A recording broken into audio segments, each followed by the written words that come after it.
Halo, selamat sore pemirsa. Apa kabar Anda di sore hari ini? Semoga selalu sehat dan tetap semangat. Saat ini Anda menyaksikan UNAS Update bersama saya Meraris Malkia dan rekan saya Naomi Fatia. Rabu 6 Juli 2022. Pemirsa, berita pertama datang dari Lembaga Filantropis Aksi Cepat Tanggap atau ACT yang menjadi buah bibir warganet sejak Senin lalu. Dilansir oleh majalah Tempo, terdapat dugaan penyelewengan dana donasi oleh ACT. Dana tersebut diduga digunakan oleh Presiden dan petinggi ACT untuk kepentingan pribadi. Kementerian Sosial akan memanggil pimpinan ACT untuk menyelidiki kasus ini lebih lanjut. Dari laporan majalah Tempo berjudul Kantong Bocor Dana Umat, ACT berpotensi melanggar Undang-Undang Nomor 28 Tahun 2004. Cuitan @tempo newsroom di Twitter sempat menggegerkan warganet. Majalah berjudul Kantong Bocor Dana Umat yang membahas isu penyelewengan dana donasi aksi cepat tanggap. Melalui konferensi pers di kantor ACT Jakarta Selatan, Presiden ACT Ibnu Hajar meminta maaf sebesar-besarnya kepada masyarakat dan membenarkan sebagian laporan yang dimuat di majalah Tempo. Dana tersebut digunakan untuk membiayai gaji para petinggi perusahaan berkisar dari 50 juta rupiah hingga 250 juta rupiah per bulan. Dugaan kasus penyelewengan dana ini dapat berdampak kepada rasa kepercayaan masyarakat terhadap lembaga yayasan kemanusiaan. Tensi kekecewaan publik dapat terlihat dari tagar #AksiCepatTilap dan #Jangan Percaya ACT yang sempat ramai di media sosial beberapa hari belakangan. ACT harus segera memperbaiki diri melalui transparansi dalam pengelolaan dana karena permintaan maaf saja tidak cukup. Beralih ke berita selanjutnya, International Conference on Natural Products and Chronic Disease 2022 tengah diselenggarakan hari ini, tepatnya di Gedung Auditorium Cyber Library Universitas Nasional pada pukul 8 hingga 17 sore waktu Indonesia bagian Barat. Acara yang mengusung tema Natural Products of Quality of Life, Good Health, and Well-being tersebut merupakan bentuk kerjasama atas Universitas Nasional, Universitas Pancasila, dan The State University of New Jersey sebagai bentuk kepedulian kepada lingkungan. Dan untuk informasi lebih lanjut, saat ini kami sudah terhubung dengan rekan kami Dwita Humairoh yang berada di lapangan. Ya, silahkan Dwita.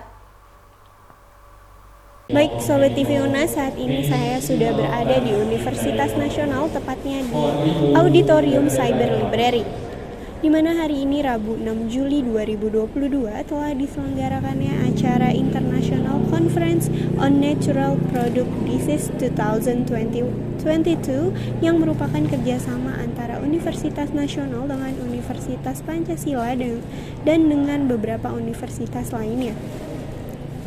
Acara ini mengusung tema Natural Product for Quality of Life, Good Health, and Well-being. Acara ini dilakukan mulai pukul 8 pagi sampai pukul 5 sore. Untuk mengetahui informasi lebih lanjut, saat ini saya sudah bersama dengan Ibu Dr. Insinyur Nonon Saribanon MSI. Selamat siang Ibu, apa kabar? Siang, baik. Saya ingin menanyakan beberapa pertanyaan. Kalau boleh tahu, Bu, acara conference ini dihadiri oleh siapa saja? Acara ini karena ini international conference, maka dihadiri oleh dari 5 negara, yaitu dari Indonesia, Malaysia, Pakistan, Tajikistan, dan Amerika Serikat. Bisa dijelaskan, Bu, maksud dan tujuan acara ini dilakukan? Ya. Acara ini merupakan suatu inisiatif baru dari yang berasal dari kerjasama antara Universitas Nasional dengan CBCD dari Rutgers University Amerika. Ini merupakan tahun kedua kerjasama kita dengan Rutgers University, dan karena banyak dari kegiatan kita itu adalah juga kegiatan research, maka International Conference ini disusun atau diselenggarakan untuk mengemukakan berbagai riset yang sudah dilakukan oleh banyak orang, baik itu dari kalangan akademisi, mahasiswa S1, S2, S3, kemudian juga praktisi di bidang natural products, jadi produk-produk yang bersifat alami dan juga dikaitkan dengan penyakit kronis atau chronic diseases. Kerjasama apa sih Bu yang dilakukan dalam Dalam bentuk apa kerjasama yang dilakukan? Ya.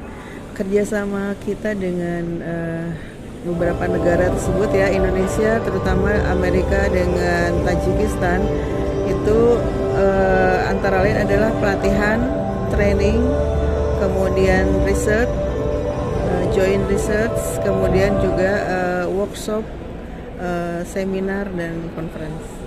Rangkaian acara apa saja yang sudah dilakukan hari ini? Ini kegiatan ini kan merupakan tahun kedua ya. Jadi sebetulnya rangkaian acaranya banyak, tetapi yang dalam recent yang baru-baru saja itu kita melakukan 2 workshop terlebih dahulu sebelum acara ini. Itu ada workshop pertama tentang metode GBEX. Itu sebuah metode yang dikembangkan oleh Rutgers University untuk melakukan uji cepat di lapangan kandungan bahan yang bermanfaat di dalam sumber daya alam, baik itu tumbuhan maupun hewan. Nah, kemudian workshop kedua selanjutnya adalah kita sudah implementasi di lapangan.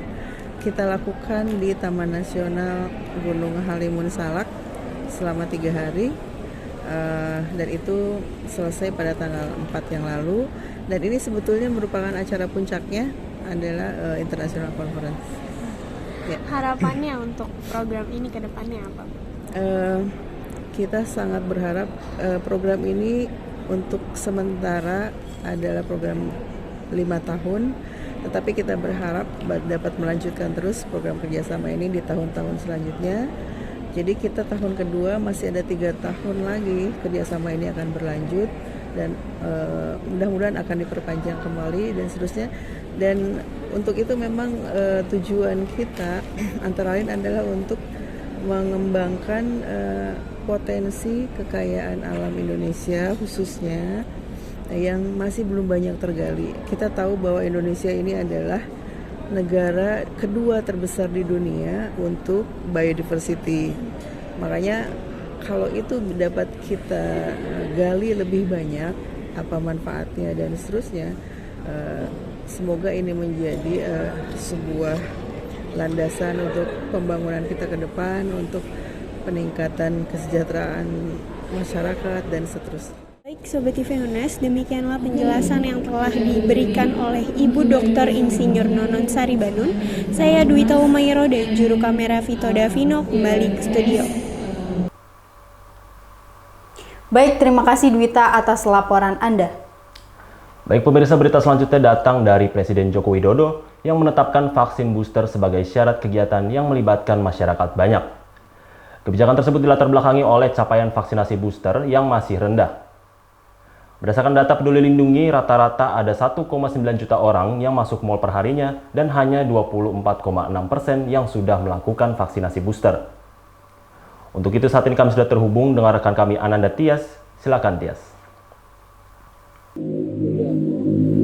Ya, Malki dan Naomi, benar sekali bahwasanya wajib booster vaksinasi ketiga ini akan dijadikan sebagai syarat untuk perjalanan dan kegiatan masyarakat, yang mana sedang didiskusikan oleh Kementerian Perhubungan dan akan diedarkannya surat edaran Satgas COVID-19 yang masih dalam proses.